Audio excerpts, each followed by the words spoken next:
naman akla. Narito tayo ngayon upang matunghayan ang napakainit, nagbabaga at talaga namang usap-usapan at maraming pinaka-inaabangan na issue ni Ate Erica. Nabanggit pa nga sa diskusyon nito na kung hindi naman dahil sa kalingap ay hindi naman makikilala si Ate Erica. Kaya naman dapat nagkaroon siya ng utang na loob sa kanyang mga pamilya, lalong-lalo na sa kalingap, at hindi niya ito dapat iniwan. Dahil ito nga ang rason kung bakit siya namamayagpag at kung bakit nakilala ang pangalan niya ng mga manonood at ng mga sponsors. Kapatid ay nagkaroon ng ugnayan at maaaring ito ang dahilan kung Totoo po yan. inayawan Opo. ang kalingap. O, di ba? So ngayon, ano ang tawag sa kanila? Sobrang talino. Sobrang talino daw. Talinong matching. Yon! Di ba? Matalinong matching. Bakit po, mga kalingap? Alam mo matalinong matching? Matalinong matching. Sabi ni Bupil yan. Matalinong matching. Alam niyo, gusto mong kumain ng hinog na mangga. O mangga po, mangga kahit hindi hinog, ha? Gusto mong kumain ng mangga? Ano kaya ang gawin ko dito? May mga matching. Unggoy. Batuhin yung unggoy, batuhin niyo po yung unggoy. Batuhin yung unggoy. Nakuha ng mangga yan. Mangga. Babatuhin ka rin yan. Yan ang matalinong matching, mga kalingap, ha? Magaling ni Bupil talaga mag-reaction dito, mga kalingap. Magaling si Bupil talaga. Dito pa lang sa binunyag ni Tita, nagpapatunay na talaga kayo ay sinungaling. Yon! Sinungaling kayo. Erica, Mm. yung inyo kasinungalingan na sinasabi ninyo na magpupokus sa pag-aaral. Di ba? Gaano kasinungaling at idinamay pa si Lolo. Sus! At sabi nga daw, ay ni Lola ay focus muna sa pag-aaral. Pero sabi nga ni Tita, alam nila na ang lahat ng iyan ay kasinungalingan na kahit sila binabatikos, inuusig, kinukot siya, ay niluluno ang lahat dahil pamangkin nila si Erica at si May. Naintindihan si Tita dahil kumbaga pinagtatakpan dahil kadugo pa rin. No. Iniiwas doon sa kahilian. Dahil minsan nga, meron sinasabing ang kasinungalingan ang magpapalaya sa sarili. Pero walang lihim na hindi nabubulgar. Yan, okay. Talagang iniadya ng Panginoon na kayo ay masilaw sa sponsor, sa pangako, sa pera. Uptick to, alam mo mga kalingap, itong si Bupil, uptick to kayo. Yan ang vlog, yan ang reactor na uptick. Uptick yan. Ano mo uptick? Mamaya lang, no? After kong mag-vlog, mag-live na yan. Ay, mag-live. Magawa niya ng reaction video. Thumbnail na ako niyan.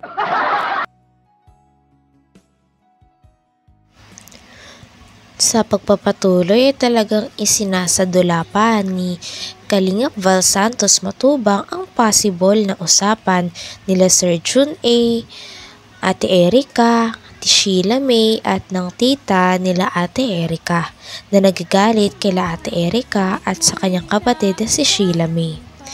Grabe at hanggang patagal ng patagal ay mas lalo nga nagiging intense ang away nila at parang mas lumalala pa ito at parang wala nang planong magbati ang mga ito sa isa't isa. Ito ba? Hindi, yung iba dyan, si Mirador, patulog-tulog. Wala man yung mga ganyan. Jesus! Ito si alisto ini si Bupil. Sa isang araw, nakatatlong reaction video yan. Bupil! Bupil!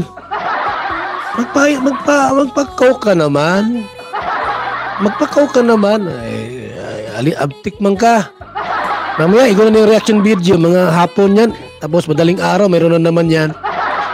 Tapos sa tanghali, mayroon na naman yang ilabas na video. Yan Yan si Bupil po. Masipag yan ay.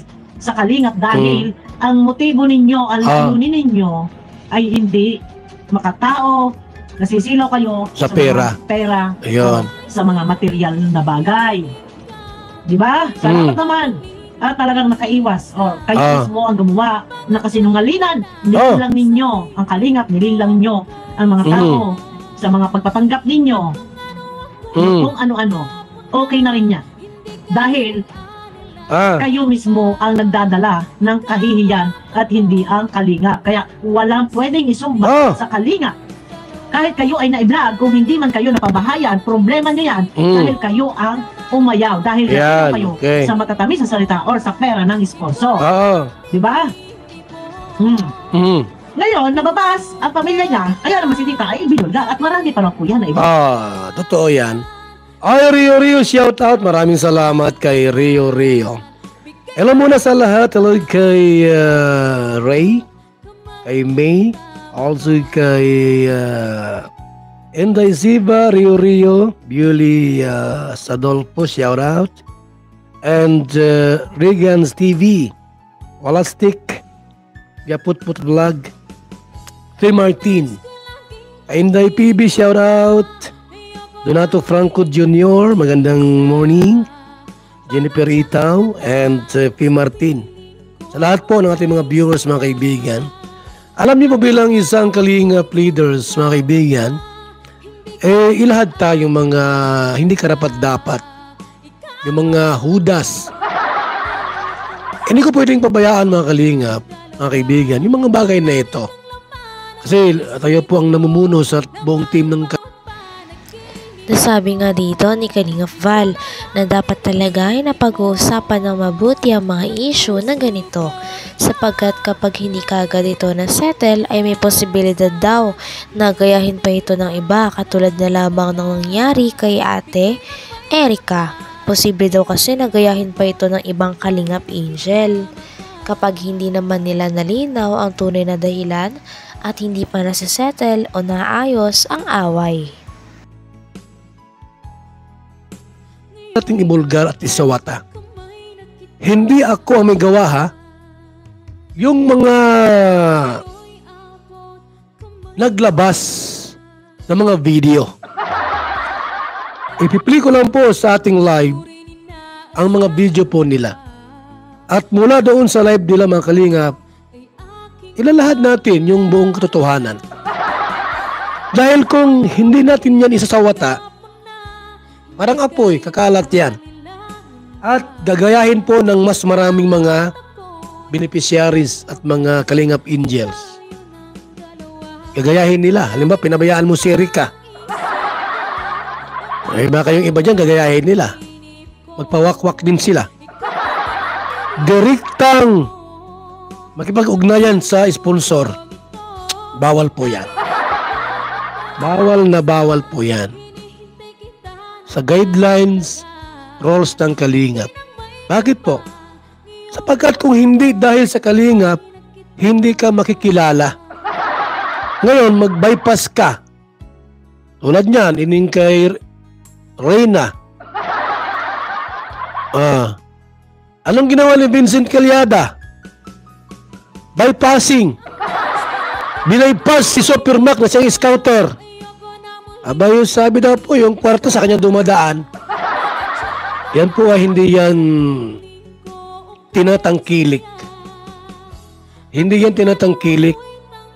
Yung ganon. Bypassing yan. Dapat yun, tinanggal na yan inaanak pa natin yan. Pero bigyan nyo ng chance, mga kaibigan, baka magbago pa ito. Bawal pong tumanggap ng kwarta mula sa sponsors kung hindi ka ang scouter. Dapat ikaw ang scouter dyan. Nangangalaga. Ba'y tumatanggap ng kwarta? Hinayaan ko lang at inaanak ta. Ninang! Ninang! Ninang. Pero bigyan na ng chance, mga kaibigan, no? Baka din daw niya ulitin. Pati yung loti daw, doon daw galing. Doon daw po yan sa kanila yung loti. Sa part 3 po ng Rina natin, mga kaibigan, pag-usapan po natin yan. Salamat po sa ating lahat. Babay muna pang samantala, mabuhay. God bless po, mga Kalingap. Alauna na. Hanggang dito na lamang muna ang ating napakainit, nagbabaga, pinakainaabangan at usap-usapan na latest issue ni Ate Erica. Maraming salamat sa inyong panonood. Hanggang sa muli. Bye!